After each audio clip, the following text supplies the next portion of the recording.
My name is Cornelius Claudio Kreuschch. I'm a pianist and producer, and together with my brother Johannes Tony Kreuschch, an acclaimed guitarist, classical guitarist as well, we lead a couple of festivals, actually a bunch of festivals as artistic directors.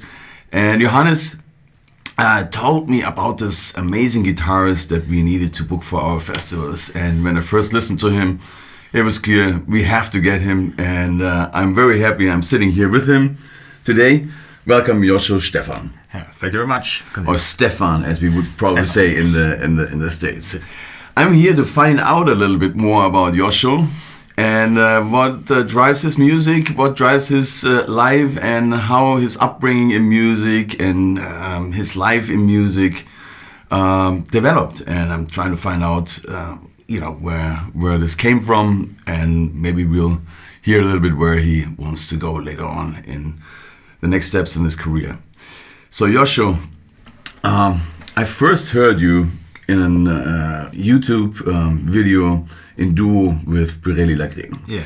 And I literally was floored, and I think Pirelli was also floored, considering some of the moves and the way he looked at you when you played. And I said, this is a musician that has not only, of course, a stupendous virtuosity, but also he touches people, and you certainly touched me with your music, and that's why I said I wanted to not only get to know you, but also play with you and work with you. And we've been spending the past couple of days to record an album, which we call Highwire, But I really want to find out, now that I know how you play and how fun it is to play with you and how amazing you play. Where did this all start?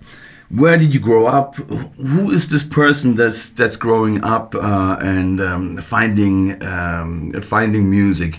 Take me back to like when you were 5 or 6. Yeah. I started actually when I would say maybe 6 or 7 years old when I started with the guitar. I think 6 years, but before that time I was always interested in music. That was my mother told me. So my father was playing with today would say like a cover band, top 40 band, stuff like this, just for fun. And always when they rehearsed, also for fun, my mom just went into the, let's say, rehearsing room with me when I was like, let's say, crying or whatever, and immediately I was silent, because just listening to the music, maybe at the age of 1 or 2 or whatever. And I was really fascinated by drums when I was like 3 or 4 years old, and I wanted to be a drummer. But as parents, you think, drums, they're big, they're loud, whatever, stuff like this. So it took a while, and then I got, let's say, the offer from my parents, what do you think about the guitar for Christmas? I said, well, okay, instead of drums, the guitar sounds fine to me. And I remember that I got a guitar, maybe I'm not really sure, I was 5 or 6. I would say maybe I was 5 years old, because what I remember is that, I did something like this for more than maybe half a year or whatever. And I think that my father, let's say, got annoyed a little bit after half a year, that he said, okay, do you really want to play, or you just want to take it use it as a toy or whatever? Yes. I said, yes, I want to play. And then he started to show me the first song, I think something from the Beatles, something like this. I grew up heavily with Beatles stuff because my father was playing stuff like that. I didn't grow up, even if my grandfather was a Roma, I didn't grow up with the traditional Roma music or gypsy jazz or something like this. My father was always doing with his friends, let's say, the music of their youth or whatever. So he showed me the first song, and I remember that it went really fast after that. So the first song took some time, the second one, and I got faster and faster and faster.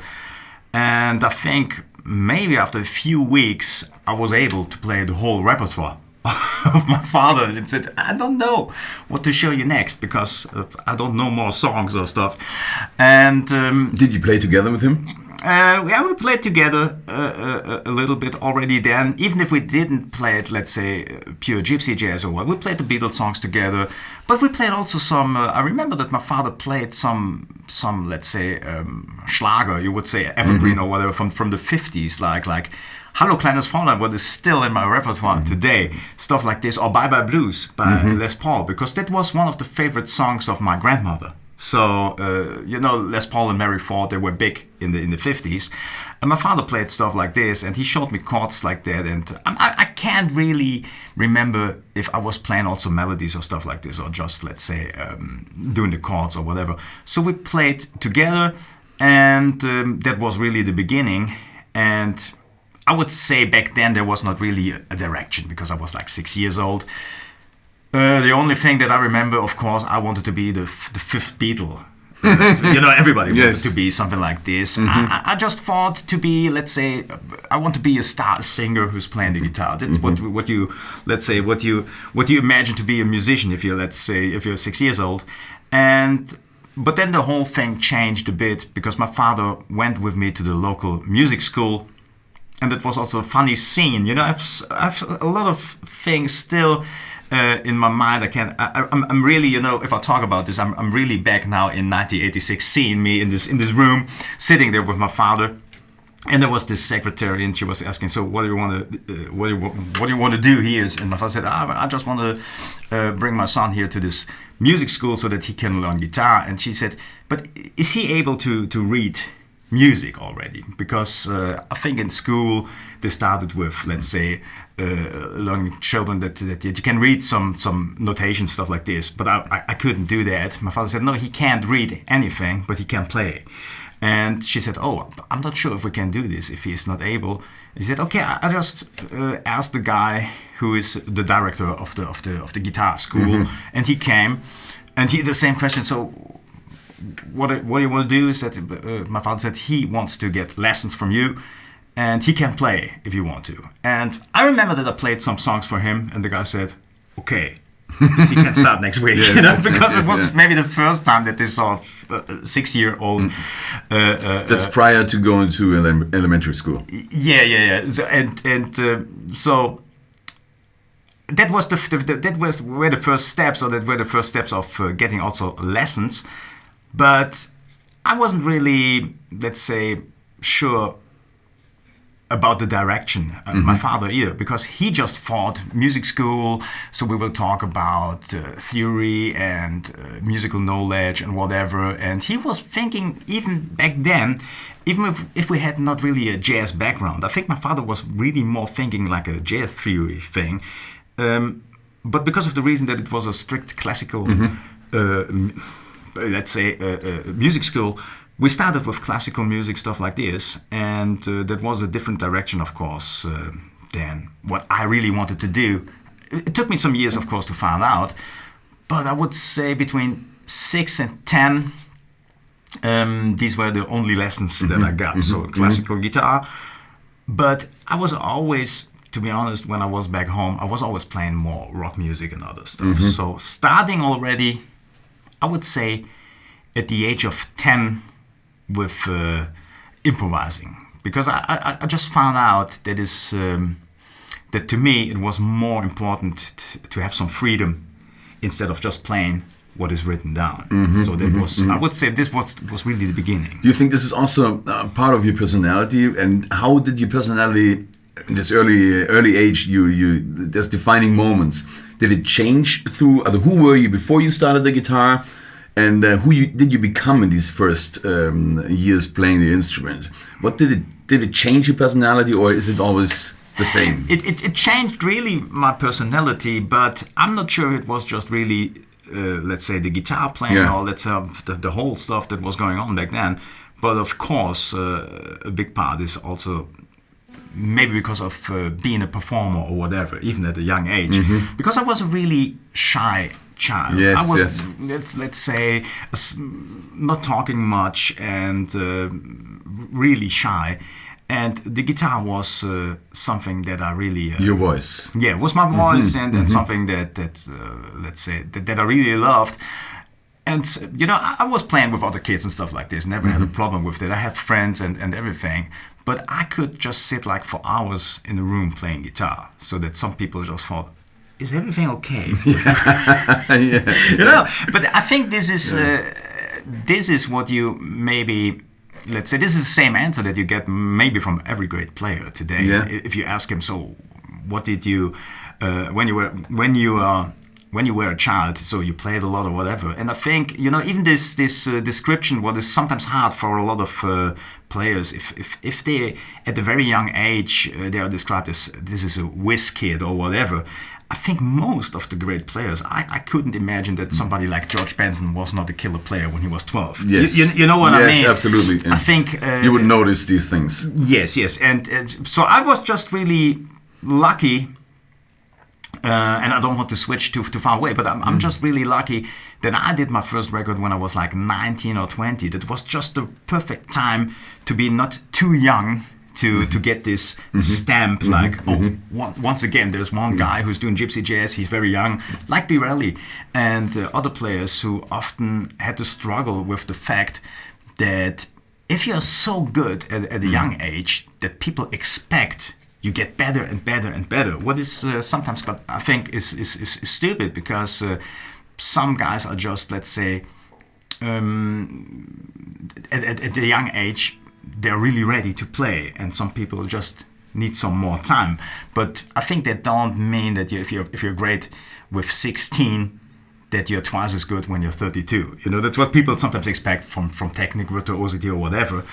And but once again, when I was 10, I think I was playing more rock music than classical stuff, and it took another 2 years, I think 2-3 years, until I found a way to jazz. And what do you think was the moment that you said jazz is actually something rather than rock I wanna explore? I think the improvisation part for sure, and I think also, if we talk about this age 12 or 13, it had to do with my voice. I never had really like a nice voice. I don't have a range. So the dream to become a singer ended, when I was 12, it was like, and I just found out, okay, singing is maybe not the best thing for me. So I was more focused then on the guitar, and maybe also more on soloing and stuff like this than before. And also before that time. But was it particular music, particular artist that you listened to, a record that you listened to that made you think, this improvisation type music called jazz is really where I want to go? I can tell you what was in the beginning, let's say, for me. I was curious if I wanted to, because I listened to stuff like Joe Pass or Attila Zoller, Wes Montgomery, great players. But, if you were like 12 or 13 years old, it was still something was missing for me. This, let's say, the attitude of the rock music or whatever. So I wasn't really sure if I want to go into that direction. But then, of course, Django Reinhardt came into my life. How did that happen? I mean, do you remember the moment? Yeah, it was really funny, because my uncle just gave me like a mixtape, and it was funny. On the mixtape there was like an Earth, Wind & Fire song, a Chris Rea song, Santana, whatever, and then a strange noise like what's going on. A very old recording started, and it was Minor Swing by Django Reinhardt that I didn't knew back then, because I just thought, what's that? Violin, guitar with a rhythm group. Are there drums, or is somebody's playing rhythm guitar? Missing. So I wasn't really sure if it's drums or not in the first time that I listened to that. And my father, who let's say was not really into that style, but he said, I think this is Django Reinhardt. I've heard this stuff before. He said he was a great guitar player, and I listened over and over and over to this song. And what attracted me about gypsy jazz directly,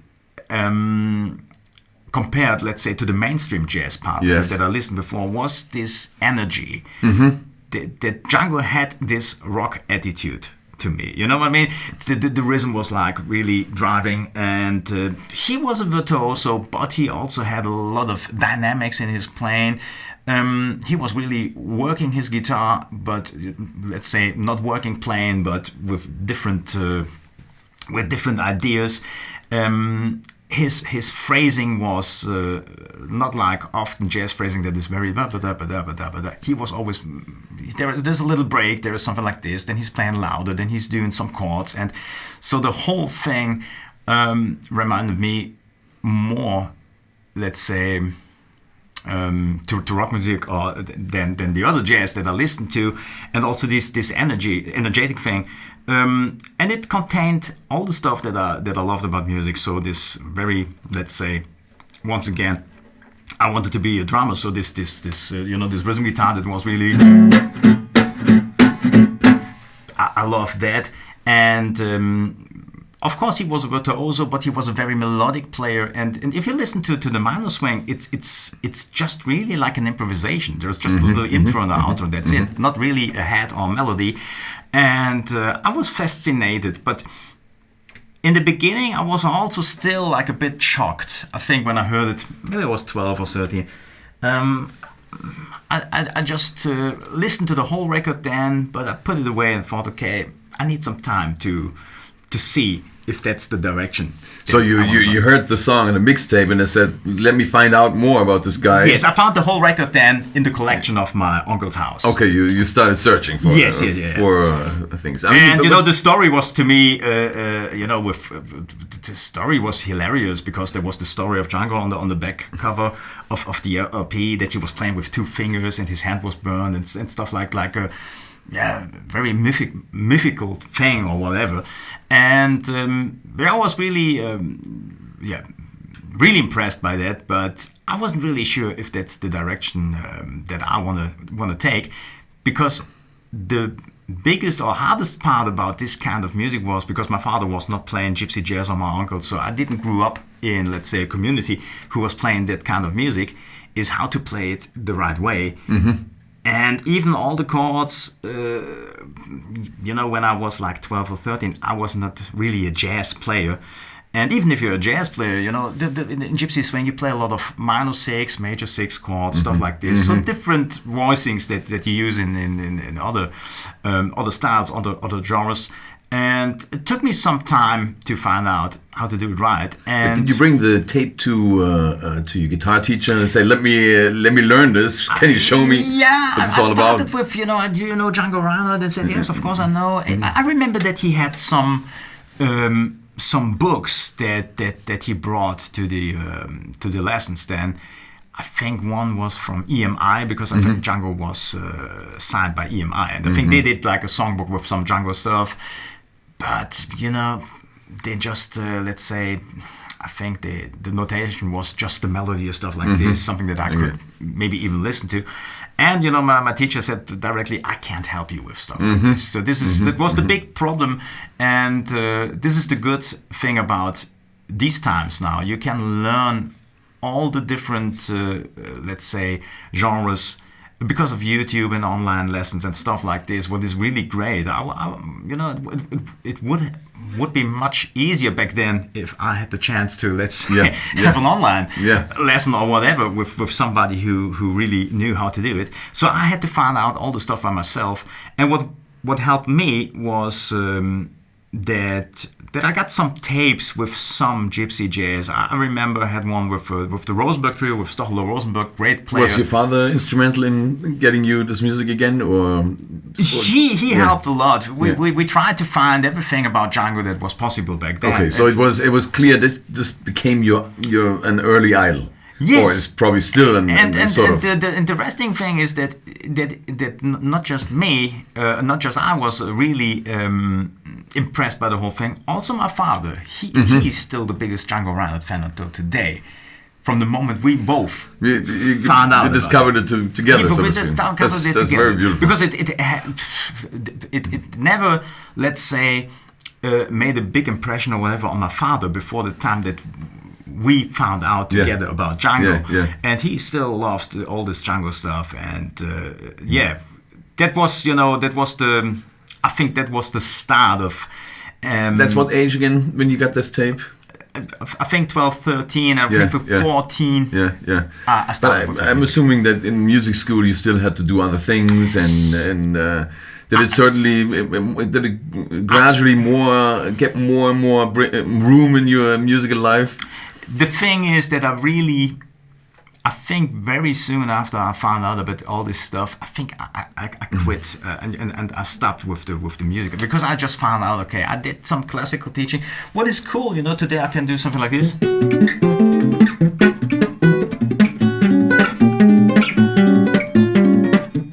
even if I want to play some fingerstyle stuff that I just found out when I was in Nashville in my early 20s, I was glad that somebody taught me when I was very young how to use also the right hand with, let's say, picking the guitar.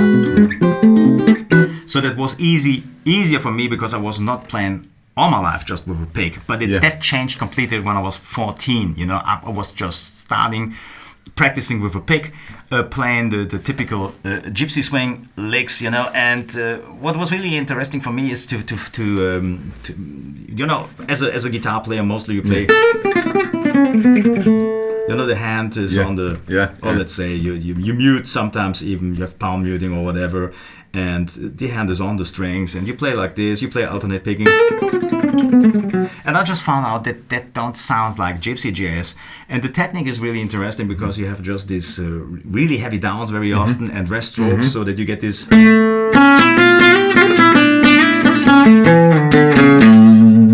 This attack. That took me, of course, a lot of time to find out.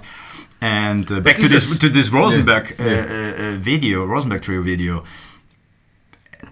That was really a very good recording of them because the guys who did the camera work, they did a fantastic job. Mostly you see the faces or whatever. You could figure things out. They did stuff like that. They were behind Stochelo, filming this part, filming from here. Yeah. So that was really cool because you really could see, he's doing this, he's doing that. I didn't notice directly that the down was so important. I noticed that the down was so important, but I was not sure when Stochelo was playing. It looked in the beginning like he was doing just downs, but then I found out, okay, if you have like a triplet, and you play fast, it's so fast that it looks like just downs, but it's down, up, down, down, up, down. So stuff like this, I was working on at that age, of course, to understand the technique of this kind of music. Yeah, you really had to figure it out yourself, basically. Yes. The whole thing. Nobody showed me something. Yeah. That's the thing. People often ask me if I studied music. And I said yes, at home. Yeah, yourself. You studied it. I studied at home, you know. I studied gypsy jazz at home and a lot of other stuff at home. Just trying to play stuff with, let's say, different fingerings, with different picking techniques of the right hand.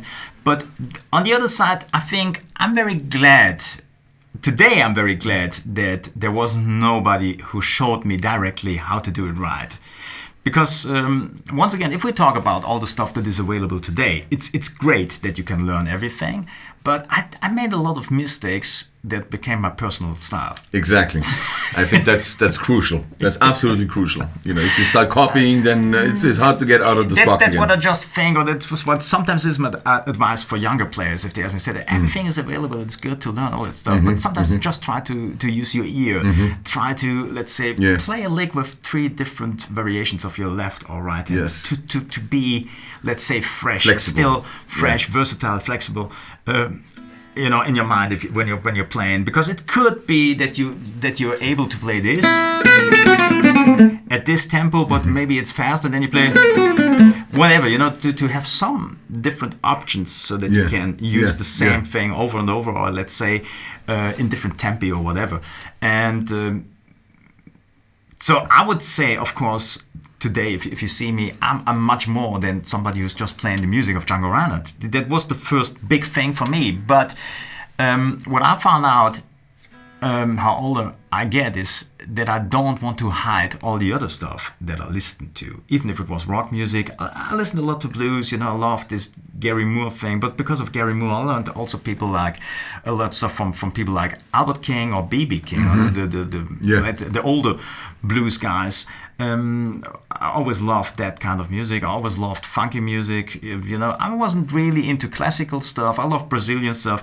And this mixture of all these things is, what became maybe the JOSCHO Stephan from today. And also, if I play with you or with other people, that's what I say, and I'm absolutely honest about it. I said I just can't play myself. That's why I called you. But the thing is, I try to play with everybody. Yes. Even if it's just me all the time, I still try to be sensitive enough to understand what is in need for the song that we play together, or also with the player that I play together. If I play with a virtuoso player, you're also virtuoso on the piano, and if you, let's say, if I know, okay, now Cornelius is, let's say, pushing it hard, I try to push it also hard. But if we play like a smooth song that is more, we need less notes or whatever, I'd also try to do the same thing. I always try to be a partner more than somebody who is in a competition with the other player. It does make sense in music. You know what I mean? And yes. Sometimes I just noticed that some people were afraid, let's say, to visit me at the Gypsy Guitar Academy. Because I had a lot of guests there, and it don't depends if you have, like, let's say, a big name or whatever. It just depends if you're a great player or not. So that I try to call a lot of different people, versatile people. And of course we have Birelli or Stochelo, so the big names, Tommy Emmanuel. But I always try to make music with everybody and not to, let's say, play just my thing. To be honest, when I was like in my early 20s, it was a different thing. You're young, you're wild, and you play all the notes that are available on the guitar.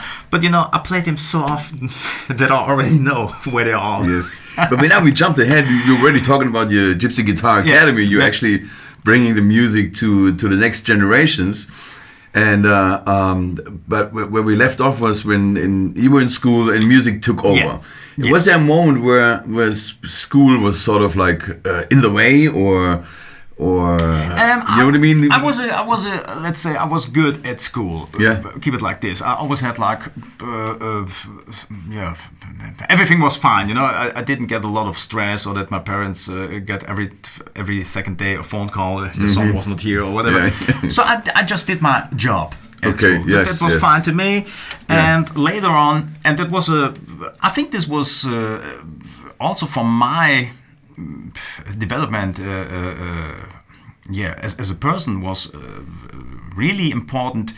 It had the same importance maybe as music was that I did in education. Just something, going to an office and work there, was nothing serious or nothing special. But I did it for 3 years, and I was... So after school, basically? Yeah, when I was 16, I started. You left school? Yeah. And to start learning a job, basically. A job. Yeah. And what kind of job? Just an office job where I did an education, and I was sitting there as an accountant. But the thing is, even then, I think I already had in my mind that I want to be a musician sooner or later. And you know how parents are. My father said, just try to do something that is solid, and then you can go on to be a musician. And I said, okay, this is a deal. I will do that. And that was the reason that I even, I could easily have, there was a chance to go to, let's say, study music or study something else. I just wanted to finish something very fast, to concentrate more on music. I think that's the reason that I started with 16 doing this education thing, because I thought in my 20s I want to be a musician. And but what happened, and that was really good about this part. How did you handle your music life while you had a job, a 9 to 5? That was 8 to 5. It was an 8 to 5 job. So I started with my own trio with my father on rhythm guitar, and that's beautiful. And Max Scharf, he was playing with us for more than 15 years, and it's sometimes we still, let's say, that this is the good thing also, I think, about my career. I can still call Max and we can talk for an hour. There was never something like strange going on, or that I had a lot of problems with musicians. But he stopped maybe after 15 years playing with us. But we started the whole thing. And in the beginning, I played maybe 10 or 20 gigs a year. It was just somebody called you, somebody saw you, or whatever. Different than today, of course. But in the beginning, I think it was no problem. I had this job.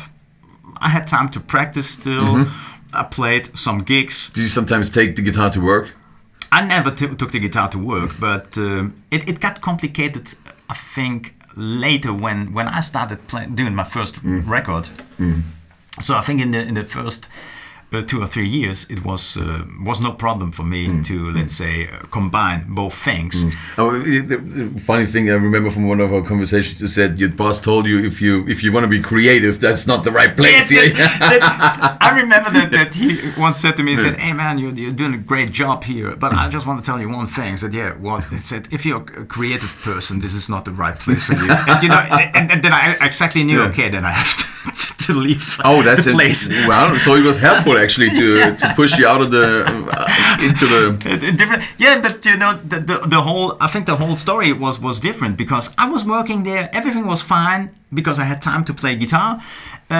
Things got more complicated. How more success, let's say, when the success started, that I did my first recording for Peter Finger. How did that happen? Because I remember my first record in 1990. It was a big deal to get a record deal. If I think about this stuff, and this is what every young musician needs to do. I love these crazy young guys. When I meet now young people that remind me about me, when they're trying everything to get a gig or whatever, I think he will make it, because you need this power or this energy to do stuff like this. And I remember that when I was like 18 or 19, I just thought, okay, there are some record companies. Maybe I send demo tapes. But there was just one record company that I thought it makes sense to send a demo tape, and that was Acoustic Music Records, because I just saw all this, let's say, advertisements in the jazz magazines or wherever, guitar magazines, with a lot of guitar music. I thought, why should I send a tape to, let's say, Universal? They will never really listen to that stuff. But here is a little chance that somebody will listen to my stuff. And I sent her the demo tape, really, not a CD. It was a demo tape, I remember. And it took like maybe 1 week, not long. And my mom came into my room with the phone and said, "There is a Mr. Finger on the phone." And it was Peter Finger, and he was calling me and said, "Hey man, I just got the tape and I listened to the first 2 songs. It's fantastic. If you want to, we can do a record." That what he didn't said more. It was like, we can do a record. And I just thought, wow, a record deal, it was something. And he's still important in the guitar scene. And back then, today yes. you can produce easier CD by yourself, but back then you needed people who really help you to do a CD. And I think this was the first thing that really changed maybe my life also as a musician, because before that time everything was more below the radar, or how you say, I'm not sure if it's the right sentence in English. So, and some people knew me local or whatever, and then it started to get more interesting national already. Stuff like this is, I'm not sure if it's possible any longer in Germany or anywhere in the world, but I remember when I did my first recording, Peter was doing, let's say, the promotion kit and sending it to all the radio stations and the magazines. I got a lot of requests for interviews.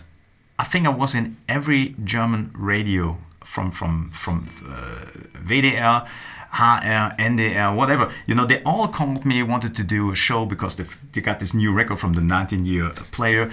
I did a lot of magazines with interviews and stuff like this. And then I noticed very soon when I did the second record for Peter, the interest was maybe the half of that. And on the third already, no one was calling me. So the debut is something that is really important. That's what I just found out back then. And when I did this debut CD, of course I played more gigs and more stuff. And I was just before, let's say, really, I just noticed something is in the air now. I need to decide how to go on. And different things just lead me to, let's say, what happened. Because the company that I was in, the guy who was the boss of the company, he was in this plane crash, the Concorde in 2000. Because there were 14 people of Mönchengladbach, my hometown, in that plane. And that was something, of course, that had a lot of impact on my decisions. Because what happened was for 1 year, everything stayed the same how it is, and then they sold the company. So I had to go to Düsseldorf. Was again like 1 hour more every day for driving, and so 1 hour less for playing guitar, doing all other stuff. Then it started that I met my wife, I think in 2001, and so I think in 2002 already, or 2003, I'm not sure, I was becoming a freelancer and just doing music, and I'm very glad that my wife was really, let's say, pushing me and said, okay, you can't go on to, let's say, do office work or whatever, and you're not happy. Now you have to decide what is your goal. And I said, and I'm really strict about that. I think if I would have not stopped the job, I would have stopped playing the guitar. Because if I do one thing, I want to do it the right way. I want to, let's say, put all the passion inside, and there was more passion for the guitar than for the office job. But as a musician today, you have to be so all encompassing as far as all the things you need to do. Was there anything that you took out of this job that is important still today? Yes, it is. Today, of course, I play all over the world. I do a lot of workshops, I do a lot of stuff. We have this online academy. I founded an own label in 2010, I think, where I mostly just produce my own stuff. But I did all this stuff, and I think I have a lot of people who help now, but back then nobody helped me. I had to do all this stuff by myself. I was the booker, so I had to call people. I was the guy who was really preparing the CDs at home and stuff like, I did you had to do the accounting. Yes, doing all this, the promotion and all this stuff. And the funny thing is that I just recently talked to a younger musician. He said, our generation of musicians, we're not longer just musicians. We're musicians, we're bookers, we're managers, we're merch sellers. And, he was like... media producers. I said, do you know what? What you're talking now about now, I did this already 20 years ago. Exactly. Yeah, different means. Yeah, because it was even back then. Yeah. I was doing all this stuff, and so I think this is the reason that I maybe, for me, it's easier to live in this time where you still have to do a lot of things by yourself. Yeah. But it's not just because you're trained to do it. Because I'm trained to do that, and I always notice if I play with a generation that is a few years older than me, let's say 10, 15 years, that sometimes all this stuff is strange to them, that there are no managers any longer, no good booking agencies. I'm working with some great agencies. I have a good one in Italy, I have a good one in Spain. But, they call me, let's say, once or twice a year. That's not enough, let's say, to make a living. So, but it's great to have, like, 3 gigs in Spain or 6 in Italy without, let's say, calling people there. Somebody is doing it for me. Yeah. But that means on the other side, if you want to get, like, more than 100 gigs, you need a very, very good agency that is just working for you. And once again, then you need to be, let's say, maybe Pat Metheny or Herbie Hancock, that somebody is saying, okay, there is a name already, so we can easily do our job. It's getting easier for people now, of course, let's say, to also get gigs from me, because I'm more than 20 years on the scene. The YouTube channel that I got is very successful. Concerts are very well visited, stuff like this. But all the work to be here, I did by myself. That's the truth, I'm thankful that I met people like Peter Finger, Ali Howland, and a lot of other guys who helped me in the beginning with a lot of stuff. I always had people who helped me. I think that's what you need. But on the other side, it's not just that. You need to understand as a musician today that there are some stuff that musicians think or artists think, I don't want to do this, I just want to play. This is just being lazy, in my opinion. Yeah, times change. And the art is the art of everything. You cannot separate the music from... To be honest, I was always a fan of the global thing to be a musician. I still like to work, let's see, to see what is going on the website, or how the website is built, that people just, even if I don't do stuff like this any longer, but I'm there when we meet, or we have a meeting and we're sitting there with 3 guys and they're just telling me, I said, okay, what's this? What will happen if I want to let's say, order a CD here. How to do that? You know, Exactly. something I want to. Yes. I'm still interested Yeah, in what yeah, is going yeah. on there. If I do, You saw it in a recordings- company, in a real company, how a product is developed and it has to be sold and everything. We talked about, and you need to be, let's say, if you talk about stuff like this, you always need to be careful. But, I was often playing for radio stations.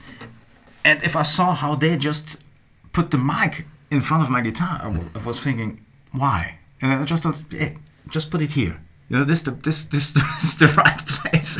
And they're always like, no, I just learned like 3 years. Yes, that's okay. It's not like I don't want to be mean or whatever, but I also was like 20 times in the studio already, and I know how to put the microphone the right way so that the guitar sounds good. Yeah. And I know the how to sound, mic how my you want guitar. to achieve. Yes, I know how to mic my guitar. I know how to, let's say, even do a good mix. I do a lot of stuff by myself, and still until today, I know how it is to talk to an organizer. I have a lot of friends, organizers who became friends, and I know how it is to be a musician. Let's say what is the most important thing is stay friendly, be punctual, have a nice shirt. Show up. Yeah. Show up. Whatever, you know what I Exactly. mean? So No, all this absolutely. stuff, and still until today, I never have this idea of, let's say, okay, now I'm so well known, now I can do what I want to. I just do the same thing that I did like 25 years ago, and I still love to do it. And it's even today, I think I got more relaxed. About I think stuff. with a lot of musicians that become more famous, they become actually more humble because they know how precious it is and how they got there. And it's a lot of work and it's a lot of sacrifice, and it's but you have to be looking at the entire picture. What I think is really interesting is at the moment. Of course, I played the last 20 years a lot, but now every year is really packed with a lot of stuff that is like unbelievable. This year I did the John Petrucci guitar camp. The guitar player from Dream Theater is a big gypsy jazz fan. He invited me. I played with Daniel Hopen in the classical orchestra, big philharmonic halls. I do my own stuff. I'm recording with you. I'm recording with other people. I played a gig with Tony Lakatos last week. Then you met Stochelo in Corsica for one gig. Stuff like this. So I got so many impressions. What just happened this year? I just told my wife, I said, what I just witnessed in 1 year, other people need like 10 years maybe to have the same. Sometimes you think, it would be nice to have like 3 days off to really breathe and think about this beautiful experience that you just got. But there is one beautiful experience after another. And what my wife always said is that you deserve it because you worked very hard to get there. Yes. And that's what I think. And going back into this time where you started playing gypsy guitar and found out about Django, was there a moment where you said, are there any young gypsy guitar players that I could learn from, that are still alive, or that I should listen to, that I should meet? Yeah, of course. For my generation, I'm 44 now. I think the big names, the big 3 names were back then, I think Stochelo, Rosenberg, Birelli Legrand, Angelo De Bard. It was a generation that made a very, let's say, big impression on people like me.